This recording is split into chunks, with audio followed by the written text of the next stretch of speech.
Hi, Dana Haynes here for Savin Lake Services with our very first Savin story.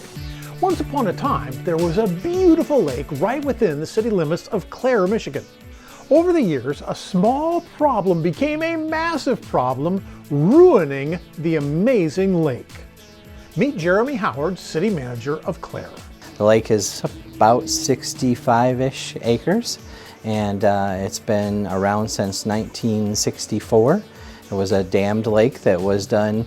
Before that, it was a mill pond that was dammed for logging, but the actual dam was put in around 1964 by a group of businessmen who decided they wanted to create the lake, to create a subdivision around the lake.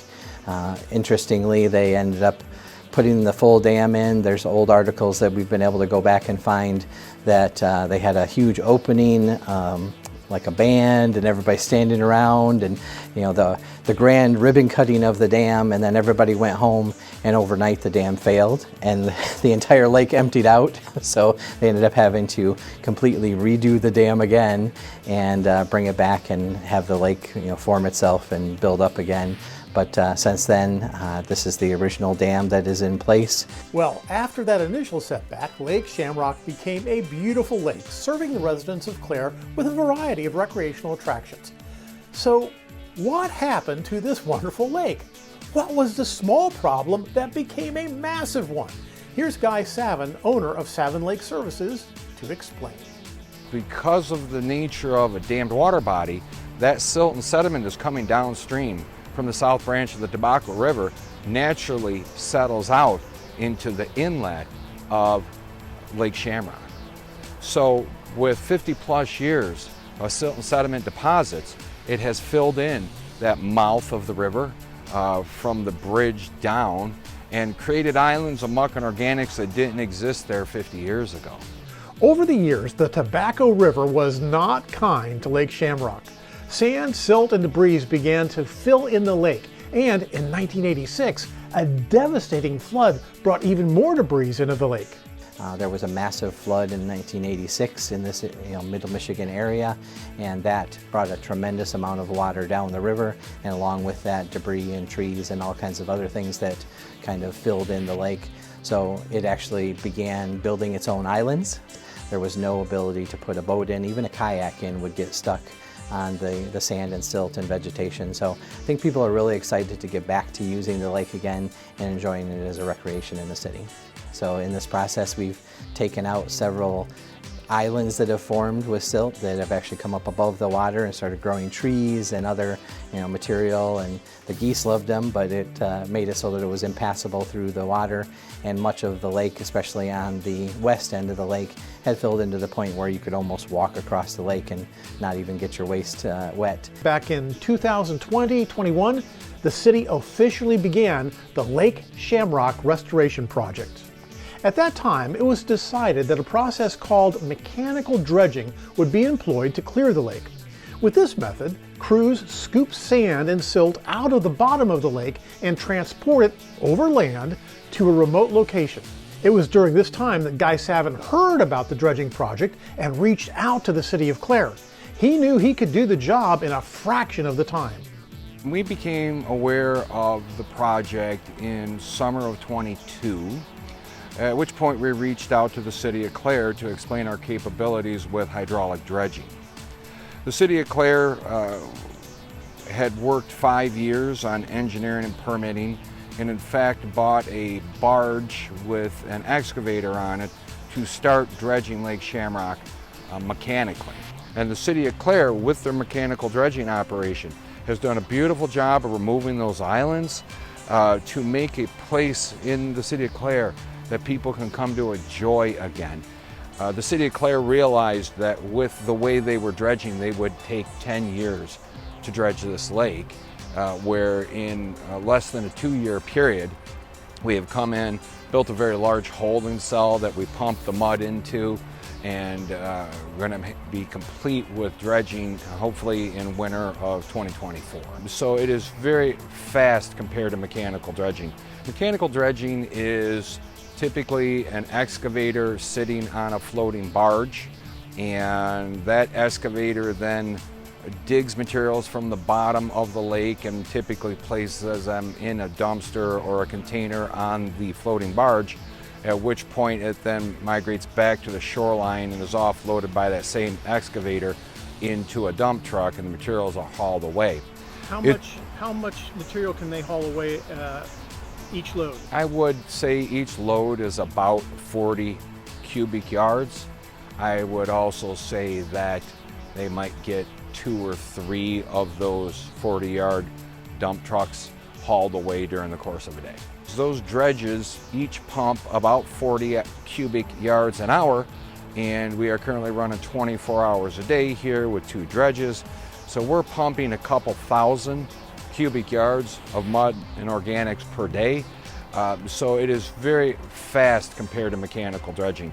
The Lake Shamrock Restoration Project would become the largest project Savin had ever undertaken, and the most detailed and complicated. In order to dredge Lake Shamrock, Savin needed a very large place to put the sediment, silt, and sand. The City of Clare offered a vacant but distant plot of land at the airport. This was over a mile away, but the perfect spot to create a temporary retention pond. The purpose of the retention pond is to allow gravity to pull the heavier particles down to the bottom of the pond as the water flows east to west, leaving clear water on top. This clear water is then returned safely to the Tobacco River. So by pumping to the east end of the pond and returning water off the west end of the pond, it gives the greatest amount of settling time for the silt and sediment to settle out of the water prior to return to the Tobacco River. Additionally, we have geotextile filter fabric installed on the end of the pipes at the river, and we also have geotextile filter fabric installed in the holding cell so that silt and sediment remains in the holding cell before it returns to the Tobacco River. In the spring of 2023, Savin went to work. The first task was to create that massive retention pond. This required expert survey crews, bulldozers, and land movers to create a depression on the south side of the airport large enough to hold the expected sediment. Next, environmental regulations required that this pit be lined with a special fabric liner. Creating the retention pond alone took nearly 6 months. The next step was to create 2 custom pipelines that would link the floating dredges, Red Rover and Little Blue, back on the lake to the retention pond. We have about 7,000 feet of pipeline from each of the dredges now built out to the location where we're pumping to at the Clare Municipal Airport.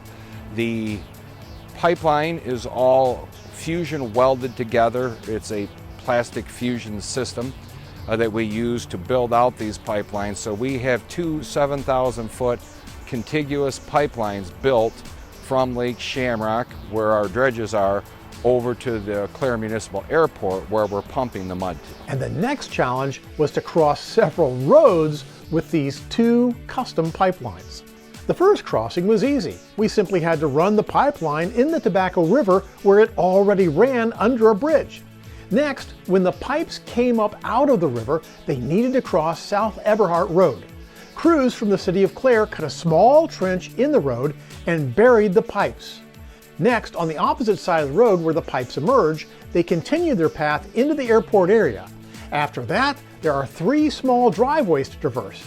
These crossings were easily created with temporary gravel overpasses.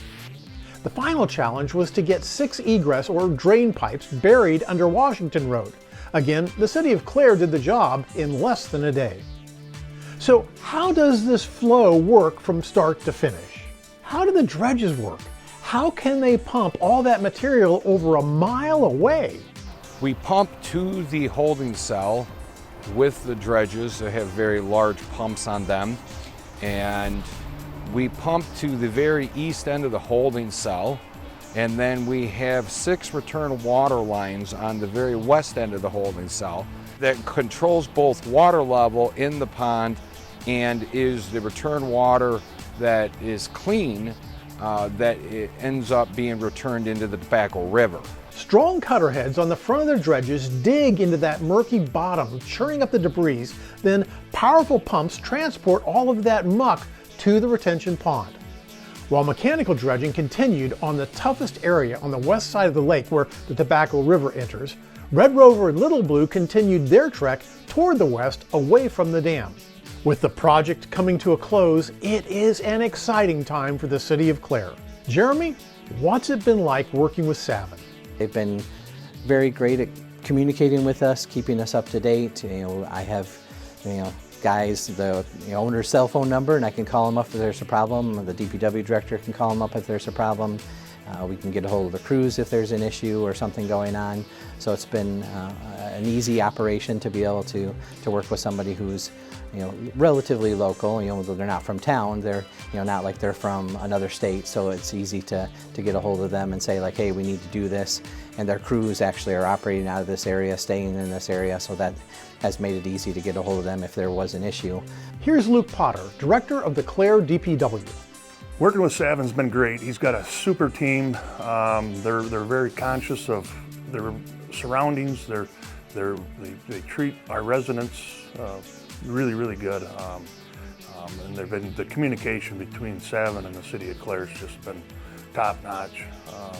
Got to know all the guys and girls that work for Savin, and they're all been super. The City of Clare has been an amazing customer, truly have. The city manager, Jeremy Howard, and the DPW director, Luke Potter, have been wonderful to work with. If we needed help, they've been here. It's been truly an amazing relationship. Now, here's something truly amazing. This entire project has been accomplished with about 8 to 10 people. That's right. Savin is a small company with big company capabilities. When Savin comes into an area to begin a project, they don't just move a bunch of equipment in. They move and house their entire crew. These folks become part of the community, and that's how they stay in close contact with all of the project operations and are able to give back to the community. When everything is complete, the City of Clare will once again enjoy not just a beautiful restored lake for kayaking, boating, fishing, and swimming, but they'll also have a new beach and a wonderful newly restored island with barbecue grills, fire pits, and a lighthouse. Once again, Jeremy Howard, City Manager of Clare. It's a beautiful community, the gateway to the north. We have lots of thriving downtown. I always joke with people that Clare is one of those places where on a random Tuesday you can come into Clare and there will be people walking around downtown, going into shops, shopping, getting cops and donuts, staying at the Doherty Hotel, going out to the small boutiques that are throughout the community, restaurants and bars. We have lots of things to do, recreation. We have a ton of parks, so you can come to the community and enjoy all those places that you would know. And it's a great place to stop on your way up north, but it's a great place to spend a few days as well. We're super happy to be able to have this project going. Like I said, it literally has been decades in the making, and I'm happy that we're able to kind of get this across the finish line. It's a project that the city has wanted to do for a long time, and the residents have wanted to do for a long time. Well, thanks for watching. The Lake Shamrock Dredging Project has been an absolutely amazing project. Give us a call at Savin Lake Services to see if we can help you with your pond, lake, or channel dredging operations. Savin Lake Services, a Jones Lake Management partner.